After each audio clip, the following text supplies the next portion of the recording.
I come up Bermuda a quarter inch each month on days like today, Ackworth, Georgia, so that in the spring, I am at 1.5 inches, which is the minimum height for my rotary walker mower. I ended 2024 at 2.5 inches. So what you've been doing, Gene, if I'm hearing correctly, you start at 2.5 and you're working your way down slowly to 1.5 inches. And your question is, you bag after each mow. Do I see any problems with that methodology? Bermuda really shines after each mow. See pictures. And thank you so much for the pictures, Gene. We'll show the folks here of what you're working with. And overall, looks good, man. Really good. I mean, you can tell that it is manicured even for dormant grass. It is looking the part. Overall, it's looking the part. So are there any issues with it? No, not at all.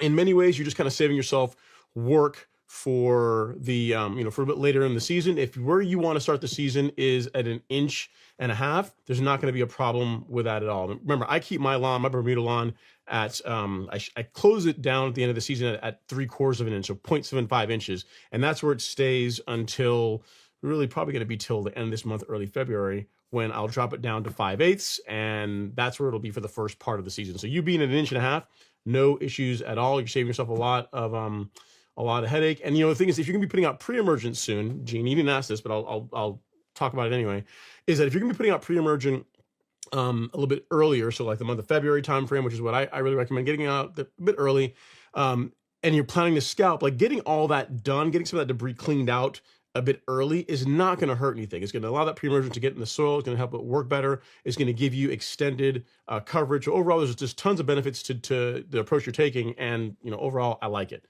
If you have the time to do it, by all means, proceed. I really, really do like that.